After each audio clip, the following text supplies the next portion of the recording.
Very differently than Joe Biden's weekend, Donald Trump did a rally in Pennsylvania, ostensibly to promote John Fetterman's opponent, Mehmet Oz, and Josh Shapiro's opponent, Doug Mastriano. Ostensibly, I say, because every Trump rally is actually about himself. And Donald Trump coming out and says the current president of the United States, right, Joe Biden, is the enemy of the state. He used to say the media was the enemy of the people. Now he says the president is the enemy of the state. As you know, this week, Joe Biden came to Philadelphia, Pennsylvania to give the most vicious, hateful, and divisive speech ever delivered by an American president. Other than every Trump speech, I guess.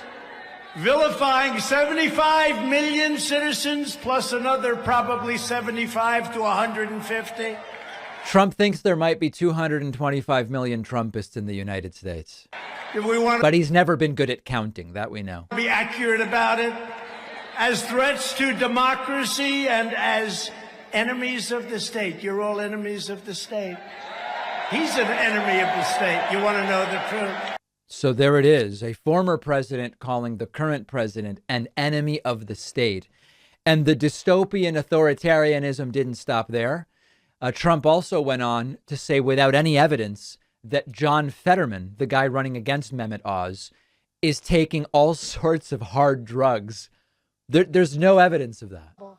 Fetterman supports taxpayer-funded drug dens and the complete decriminalization of illegal drugs, including heroin, cocaine, crystal meth, and ultra-lethal fentanyl. And by the way, he takes them himself. It's completely out of nowhere. There's no evidence I've seen that Fetterman is taking fentanyl. I mean, it's crazy. And part of this is this new, almost dictatorial authoritarian thing that Trump is doing, which is calling for the death penalty for drug dealers. They kill 500 people during a lifetime. And I think it's much worse than that. I think that's only what we hear about. It would stop. If you didn't get it down 75, 80, 90% from day one, I'd be surprised. And these committees that they set up, it's laughable. It's a horrible thing. We would solve that problem so fast, and I'm calling on Republicans and Democrats immediately to get to Washington and institute the death penalty for drug dealers. You will no longer have a problem. And the crowd cheers, which is maybe the scariest part. I mean, listen, we know Trump loves dictators, and this is straight out of the Duterte playbook. This is sort of out of the Xi playbook. This is what dictatorial, authoritarian autocrats do. And Trump now openly saying, kill the drug dealers. And by the way, when Trump was in power, he let numerous drug dealers out of prison. He pardoned a former drug trafficker. He pardoned 13 drug dealers during his last month in office. So it's also total and complete hypocrisy. Now, here's the point at which Trump's cognitive state was questioned. Trump said that Facebook founder Mark Zuckerberg last week visited Trump at the White House and kissed his ass. Last week. You remember in the campaign, I used to say, if these people get in, we're going to end up with Venezuela on steroids. I said it many, many times. I never thought it was much of a possibility, but I never knew people could cheat like that. Not like that. Last week, he's a weirdo, Mark Zuckerberg came to the White House, kissed my ass. What the hell is he talking about? And the audience finds it completely. Last week, Zuckerberg kissed your ass at the White House? Kissed my ass. Sure, I'd love to have dinner. Sir. I'd love to have dinner. I'd love to bring my lovely wife. All right.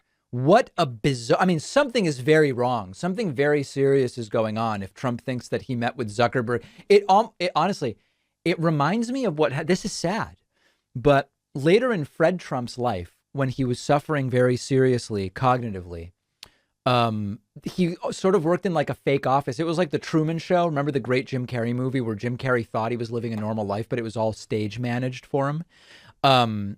They would like put papers on Fred Trump's desk and they would have a phone where someone pretending to be, I mean, like, I guess it was his secretary, but they weren't really doing any work. He would speak to his secretary on the phone.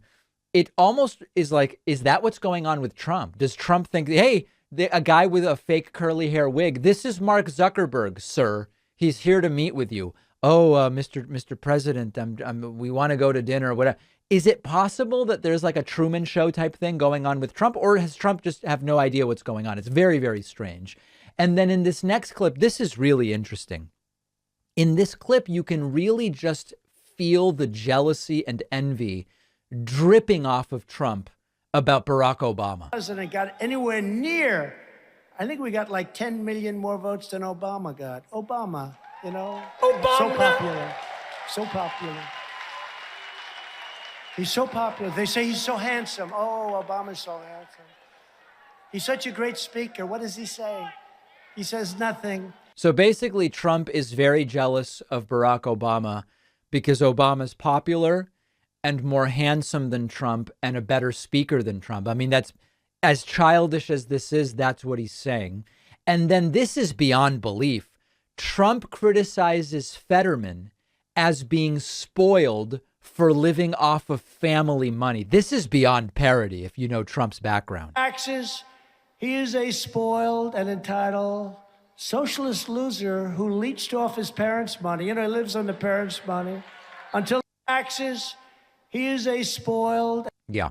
And of course, Donald Trump has basically his entire fortune because of his father. Really, really wild stuff.